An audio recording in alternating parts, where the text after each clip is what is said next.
There, my name is Josh Phillips. I'm the Director of Planning and Implementation with the Highline Canal Conservancy, and welcome to our Littleton Canal Improvements Public Input Round 2 informational video. I'm pleased to be joined with our landscape architect and project manager for this project, Bill Beaton of Livable Cities Studio. And we're going to share about some improvements that are being designed along the Highline Canal in Littleton on the section from Windermere Streets to Lee Gulch. So some background on the canal and the conservancy. So many of you have been involved through our public input processes. We completed the community vision plan in 2017, the stormwater operations and master plan in 2018, charting the canal's transition from irrigation delivery system to green stormwater infrastructure. The plan for the Highline Canal was completed in 2019, which is where the improvements we're going to talk about today were originally proposed. This is an exciting section of the canal as well. In 2020, the city of Littleton implemented a stormwater project covering this section of the canal from Windermere Street to Lee Gulch. Last year was the first year that the Conservancy began investing privately raised funds into improvement projects to partner with our local governmental agencies. And so this is a partner project between the Conservancy, South Suburban Parks and Recreation, and Arapahoe County Open Spaces. And this year, we are really excited to be launching the Canal Collaborative, which is the new structure for operations and management of the canal, bringing together the Conservancy, our local government partners, Denver Water, and Mile High Flood District to really do more for the canal than any one agency could do on its own. And so with that, the Conservancy has raised funds from a local foundation to partner with funds from South Suburban Parks and Recreation, as well as Arapahoe County Open Spaces, on some priority improvement projects in this area. We're redeveloping replacing the Elati Street pedestrian bridge, improving access to the canal at Elati Street. We'll be adding amenities in this section of the canal, interpretive signage at the historic Lee Gulch flume. And in the fall last year, we planted 50 new trees in this section of the canal. And today we're launching a second round of public input to talk about those amenities and interpretation in this segment. So here's a context map showing the canal from Windermere Street over by Heritage High School all the way over to Lee Gulch here, where we're envisioning some of these on-canal amenities, as well as along Horseshoe Park. And through our first round of public input, we really identified that the Lee Gulch flume is a unique opportunity for interpretation because of the historic nature. It's one of 3 wooden flumes remaining on the Highline Canal, as well as the opportunity created by 2 maintenance access points that are distinct from the Highline Canal Trail, but create a space for amenities that could create a really unique location, both to interpret that historic flume, but also to provide either activation and play, or maybe pause and an overlook to be able to really encourage folks to visit this unique section of the canal and provide amenities for users in this area. So we're excited to zoom into some potential designs for those areas today. During our first round of public input, we had a chance to lead a couple of focus group walks. These are one of our groups of walkers in this section, and that is the Lee Gulch flume there behind them. The flume is a unique historic element because it took Highline Canal water over Lee Gulch. Historically, the canal was designed not to mix its water with the natural waterways that it crosses. So there are 3 historic flumes remaining like this one, as well as a number of siphons that actually take water under natural waterways to be able to move water in the canal for its historic use of providing for irrigation delivery. So unique highlight here, excited to look at some designs in this area.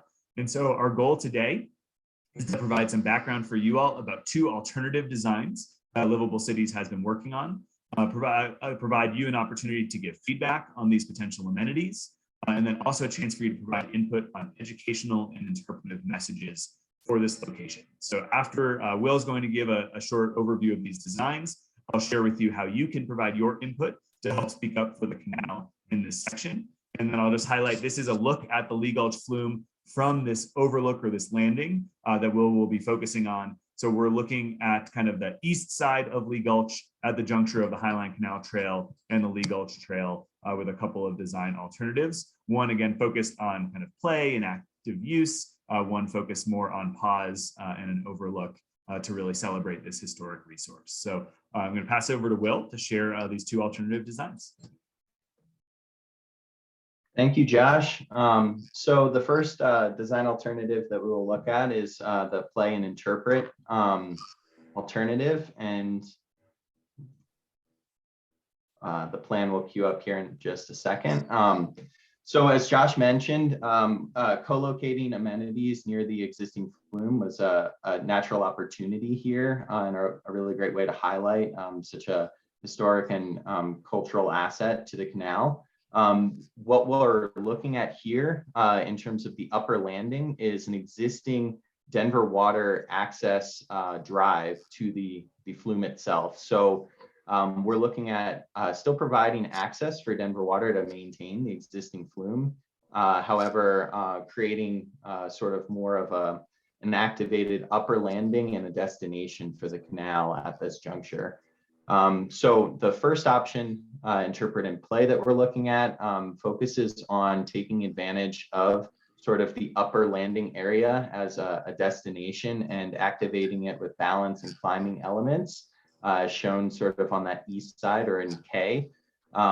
Positioning some seating along the western edge in A and L from fixed seating, picnic benches and boulders themselves, but allowing just a nice spot to sit and look over Horseshoe Park itself, taking advantage of the slope and the grade. Really, we saw this as an opportunity. There's a natural kind of carved out grade that's sort of left there right now. And so looking at positioning sort of boulders and some other climbing elements in the sunken lower landing and allowing for connection to the upper landing with some steps.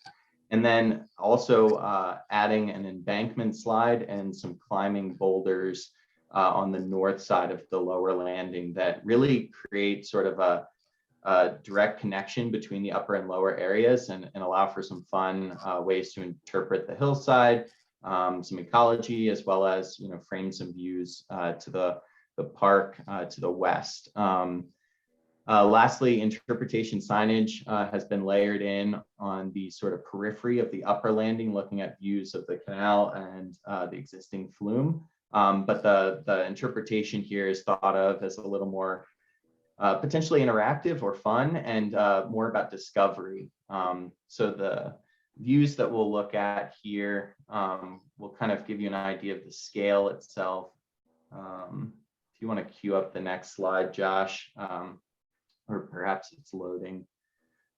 This is a shot looking sort of towards the southeast. On the right side of the view, you can see the existing flume. The lower play area that I was describing, position kind of tucked into the grade with the boulder scramble and the embankment slide is sort of in the center of the image. We're looking at, really pushing the access to that lower area and controlling it, because there is an important confluence of, bike trails and their safety is paramount in, how we address this confluence of trail connections. But using fencing and sort of really creating a clear crossing point to access that is factored in here. And then in the back of the image on the upper sort of left portion, you can see the seating elements positioned with the long view looking over the park to the west and north, and also kind of taking advantage of existing cottonwoods on the east side, on the canal facing side.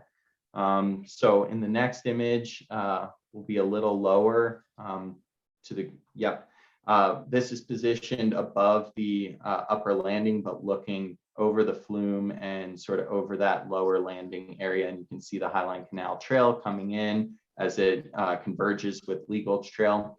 And you can see some of those faux wood balance and stepper elements, some seating elements, and some stone boulders, and some of the features that I described earlier. So the next option that we'll look at is more so focused on pause and interpretation. And this is looking at developing sort of the upper landing in a more passive way as a reflective space for interpretation of the canal and sort of the open space itself.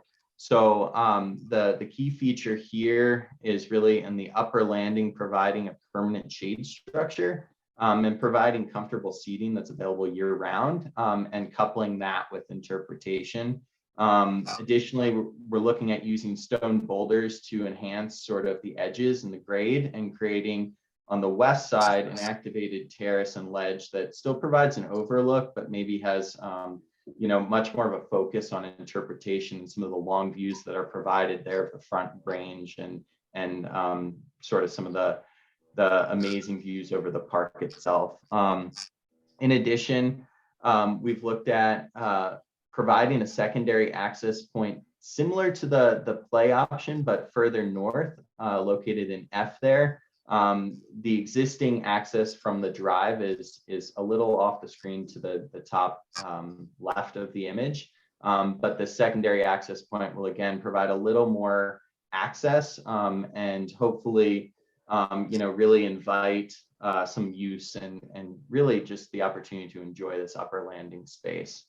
With that, I'll turn it back over to Josh, who will kind of summarize what we're looking for in the survey and some of the, we have a couple more views here. So this is the overlook from just above the trail, looking at the shade structure and gathering area. You can see kind of positioned on the east side of the upper landing. You can see some of those stone seating and interpretive elements that I mentioned on the west edge of the upper landing. And then using sort of the canal facing side as an opportunity for both, individual and small gathering, as well as interpretation. And the next view is a little bit lower down from the upper landing, but it should show that overlook as well when it switches over. So you can see the shade structure in the bottom right of the image, fairly small but permanent, durable, and will provide shade year round. And again, really framing the views, looking over the park, over the open space, and towards the west and the front range itself.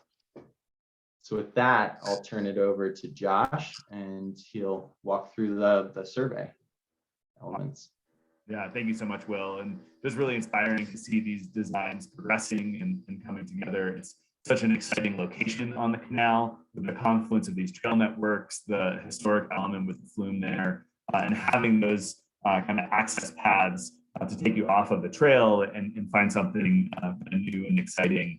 And so now we really want to hear from you about these different design alternatives. And I think kind of two really important areas. First are the physical designs that Will just showed. So looking at the play and interpret, kind of that more heavily programmed option, the pause and interpret, a little bit more focus on the overlook and the interpretive signage up on the top kind of that overlook location, and really considering the appropriate intensity of improvements. And I think that's something we really want your feedback on. We want residents who use the canal in this area to really be thinking about, do you want this to be this active play space that provides opportunities for both play and interpretation, or is this really a place to pause, enjoy those views, learn more about the history of the canal and some of the other educational information.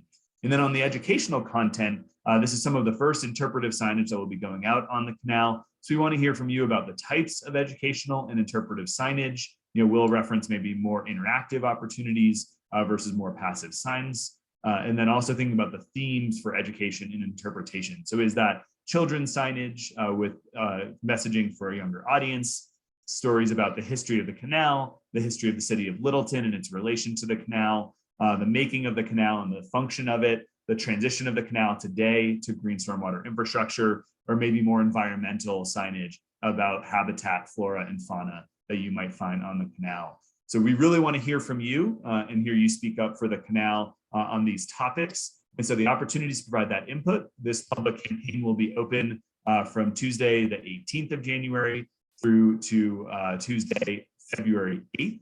And so with that, we'll have a survey that's online. If you're watching the video, you probably saw the link for the survey. We'll have a virtual Q&A drop-in. Will and myself will be available to answer any questions, to talk more in depth about the types of improvements that you want to see on the canal in this area. Those will be that week, the first week in February, the 1st and the 2nd.